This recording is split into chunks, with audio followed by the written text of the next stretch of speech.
Donc, bonjour à tous, je me présente Fernand Bicatal-Bitonnier, enseignant ici à l'Institut Técart au département d'automatisation et d'informatique.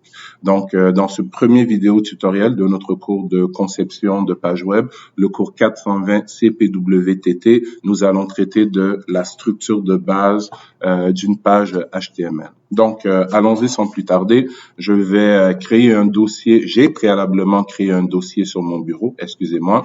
Et à l'intérieur de ce dossier, nous allons utiliser Notepad++ comme éditeur de texte pour coder le squelette minimal d'une page web. Donc, je vais ouvrir Notepad++ sans plus tarder et je vais créer un nouveau fichier. Donc, allons-y, fichier nouveau. Donc, dans ce nouveau fichier, je vais choisir le langage HTML. En sélectionnant le langage HTML à l'intérieur de Notepad++, les mots-clés du langage vont être reconnus et colorés, ce qui fait que si nous faisons une faute de frappe dans un des mots-clés de notre langage, nous allons avoir un indice visuel qu'il y a présentement une erreur dans notre code. Donc, je choisis le langage HTML et laissez-moi fermer cette page-ci et je vais sauvegarder déjà ce fichier à l'intérieur du dossier que j'ai prévu à cet effet. Donc, sur mon bureau, le dossier module 1 intro au HTML. Parfait. Et ce fichier, je vais l'appeler index.html. Allons-y. Donc, avant de continuer, allons inspecter ce qui s'est passé dans ce fameux dossier. Vous constatez tout de suite que ce dossier est considéré comme une page web puisque Chrome a été identifié comme étant le programme par défaut pouvant le lancer ou le lire. En fait, le navigateur par défaut installé sur votre machine sera le navigateur qui servira à visualiser les pages web que nous allons créer ensemble. Donc, allons-y. Ce que je vais faire, je vais double-cliquer sur ce fichier et bon, c'est bel et bien une page web, mais une page web vide pour l'instant, puisque nous n'avons pas encore mis de code à l'intérieur du fichier HTML correspondant. Donc, en séparant mon écran de la manière suivante, nous allons rajouter des balises HTML à l'intérieur de notre fichier .html et découvrir leur effet dans le browser web. Donc, allons-y. Commençons avec la structure de base d'un document HTML. Donc, le HTML est un langage de programmation, ou le HTML est un langage point. Et comme dans tout langage, ou dans toute langue, le français, l'anglais, le C++, le Java, le HTML, il existe des règles de syntaxe, des règles de grammaire, il existe un alphabet. Donc, la première étape pour créer une page web est de spécifier ce qu'on appelle le doctype. Donc, comment spécifier le doctype? C'est très simple. Le signe plus petit, le point d'exclamation et doctype en majuscule, suivi de HTML. Donc, ce que je viens de faire ici est de spécifier ce qu'on appelle le doctype HTML5. Le HTML, est un langage qui évolue avec le temps et nous en sommes présentement à sa version 5. Donc, il existe d'autres formats de doctype qui décrivent les règles avec lesquelles notre browser web doit inspecter ou doit interpréter le code que nous insérons dans la balance de notre page web. Donc, pour ma démonstration, je vais utiliser le HTML5, même si dans vos premiers documents de laboratoire, on utilise des doctypes un peu plus anciens. Au terme de cette session, tous vos programmes seront faits en HTML5. Donc, à la suite du doctype, ce que nous devons faire, c'est créer l'enveloppe de notre page web. Et l'enveloppe d'une page web est spécifiée par la balise HTML, qui est une balise double, c'est-à-dire qu'elle a une balise d'ouverture et elle a une balise de fermeture. Nous allons, au fur et à mesure de notre apprentissage, découvrir plusieurs balises HTML et certaines d'entre elles sont des balises doubles, comme la balise racine HTML, tandis que certaines autres sont des balises orphelines, comme la balise bear que nous découvrirons dans un second vidéo. Donc, je résume. Faisant partie de la structure de base d'une page HTML, on doit d'abord et toujours spécifier un doc type, ça va? Et suite au doc type, on doit spécifier l'élément racine, l'enveloppe externe de notre page web, qui est la balise double HTML. Remarquez que la balise d'ouverture et la balise de fermeture ne sont différenciées que par un caractère, la barre oblique. Si nous sauvegardons ce fichier dans son état actuel et que nous rafraîchissons la page, appuyons sur le bouton droit de notre souris et sélectionnons View Page Source ou inspecter le code ou afficher le code source de la page si votre furteur web est en français. Et que voit-on? Ben, nous voyons que à l'arrière de notre page web se cache le code HTML que nous avons écrit. Donnons un exemple un peu plus frappant. Si je vais sur la page d'accueil de Google et que je fais la même manipulation, ce qu'on peut constater, c'est que la page d'accueil de Google commence elle aussi par le doctype HTML5 et par la balise d'ouverture HTML. Et si je me rends tout en bas de cette page, je vais constater aussi une balise de fermeture HTML. La balance des balises se trouvant dans cette page web sont des balises HTML que nous allons découvrir au fur et à mesure que nous avançons dans nos modules, mais ce sont chacune de ces balises, certains permettant de mettre du texte en gras, certains permettant d'afficher des images ou de faire jouer des vidéos qui nous permettent de structurer l'information qu'on veut afficher dans une page web comme la page d'accueil de Google. Ça va? Donc, en plus du doctype et de la balise d'ouverture et de fermeture HTML qui représente l'enveloppe externe d'une page web, allons-y. Nous avons à l'intérieur de cette enveloppe deux autres blocs principaux. Le bloc ou la balise head,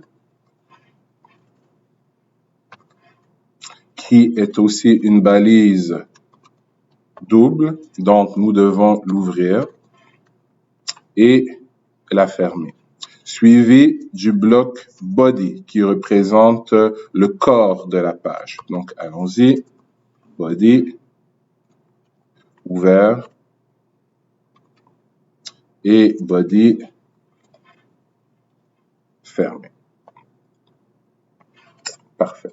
Maintenant, allons-y avec une petite analogie. Nous avons sûrement tous déjà utilisé le logiciel de traitement de texte Word. Donc, voyons la balise d'ouverture et de fermeture HTML comme étant notre document Word, notre feuille. Et à l'intérieur de cette feuille, lorsqu'on veut faire une composition écrite, on doit spécifier une en-tête à notre rédaction et l'en-tête est suivie du corps de notre développement. Donc, une page HTML est structurée un peu de la même façon.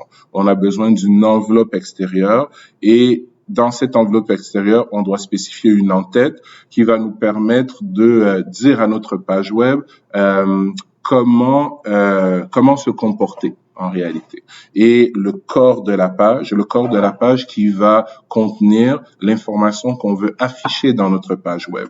Donnons un exemple. À l'intérieur de mon body, je vais écrire « Bonjour tout le monde », tout simplement, et je vais sauvegarder le tout et rafraîchir ma page HTML de l'autre côté. Et que s'est-il passé? Dans ma page HTML, je vois maintenant afficher « Bonjour tout le monde ». Si nous inspectons encore ou si nous affichons encore le code source de la page, on peut constater que ce qui est inscrit à l'intérieur du body s'affiche automatiquement dans notre page web. Mais reculons un peu de quelques pas. Le squelette de base d'une page HTML que nous avons amorcé n'est pas encore terminé, puisque pour que ce squelette soit complet, il faut rajouter certains éléments à l'intérieur de l'en-tête de notre page. Et l'élément de base qui va nous intéresser aujourd'hui, et les éléments de base, excusez-moi, qui vont nous intéresser aujourd'hui sont les balises méta Donc, méta,